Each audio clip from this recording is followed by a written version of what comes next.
السلام علیکم ورحمۃ اللہ وبرکاتہ۔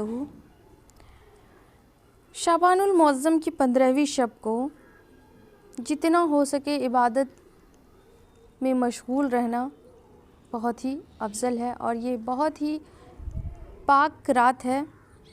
اللہ رب العزت اس رات قریب کے آسمانوں پر نزول فرماتے ہیں اور اپنے بندوں کی عبادت اور خلوص دل سے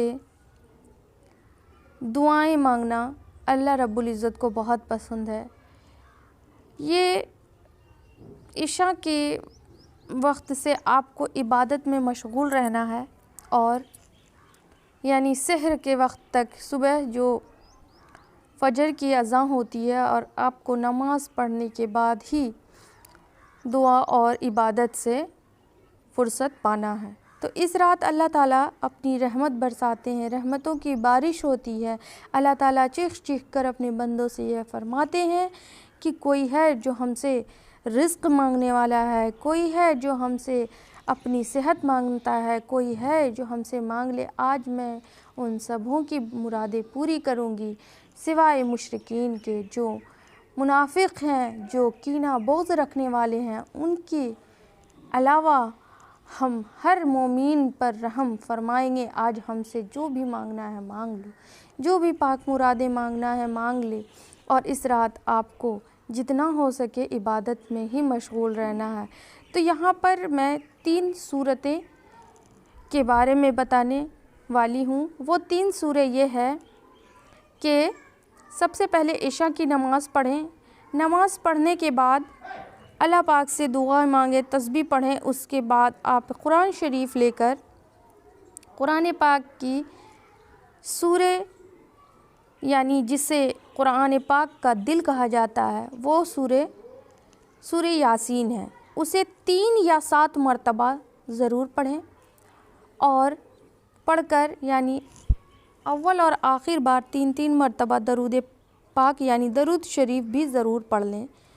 کوئی بھی سورہ پڑھنی ہو تو اس سے پہلے آپ کوئی بھی دعائیں مانگنی ہو، کوئی بھی تسبیح پڑھنی ہو، اس سے پہلے درود پاک کا پڑھنا ضروری ہے اول اور آخر کے بعد، کیونکہ اللہ رب العزت کا یہ جو دعائیں ہیں، درود شریف کے بغیر، درود پاک کے بغیر دعائیں ہمارے آسمان اور زمین کے بیچ لٹکی رہتی ہیں۔ اگر ہم کوئی بھی دعائیں مانگتے ہیں یا کوئی بھی دعا پڑھتے ہیں جن کے قبل اور پہلے اور بعد اگر درود پاک نہیں پڑھا جاتا، تو پیارے دوستوں، بھائیوں اور بہنوں، آپ لوگوں سے بس یہی کہنا ہے کہ اس رات عبادت میں جو بھی ہو سکے، جتنی بھی ہو سکیں دعائیں اور عبادت، اللہ تعالیٰ کی پرستش کرنا نہ بھولیں۔ تو یہ سورہ یاسین کا ہے۔ اور اب دوسری بات یہ ہے کہ دوسرا سورہ دخان، سورہ دخان کو آپ 3 مرتبہ یا 7 مرتبہ ضرور پڑھیں۔ اور اب تیسری سورہ یہ ہے جو 7 حامیم پڑھنا ہے۔ 7 حامیم کو آپ کو پڑھنا بہت ہی ضروری ہے اس رات۔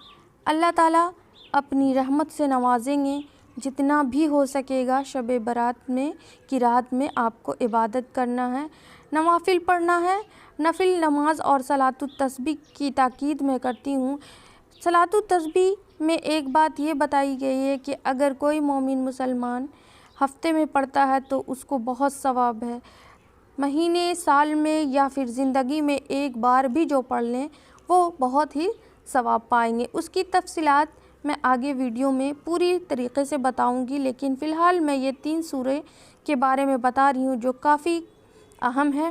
اس سورے کو ضرور سے ضرور شب برات کی رات یعنی آج کی رات، آج میں خاص یہ ویڈیو آپ لوگوں کے لیے لے کر آئی ہوں کہ آپ لوگ شب میں نماز پڑھیں، نماز پڑھنے کے بعد تلاوت میں یہ تلاوت ضرور کریں۔ اور ایک خاص جس کا میں نے نام یہاں پر نہیں لیا ہے، نہیں لکھا ہے، وہ ہے سورہ توبہ۔ سورہ توبہ کو پڑھنا بالکل بھی فراموش نہ کریں۔ سورہ توبہ 1 مرتبہ پڑھنا ہے۔ یہ پورا 1 پارہ ہوتا ہے۔ اس میں آپ لوگ کو علم ہوگا کہ اس میں بسم اللہ شریف نہیں رہتا ہے۔ آپ کو اس سورے کو پڑھنے میں گفتگو نہیں کرنا ہے، بیچ میں بات چیت نہیں کرنا ہے، جب قرآن پاک کی تلاوت کریں تو گفتگو کرنا منع ہے، لیکن اگر سورہ توبہ کی تلاوت کریں تو اس میں اور قصداً نہیں کسی سے باتیں وغیرہ نہیں کرنی ہے۔ تو یہ 3 سورت میں نے بتایا، اور یہ چوتھی صورتیں ہیں وہ سورہ توبہ، اس کی بھی تلاوت کرنا بہت ہی افضل ہے۔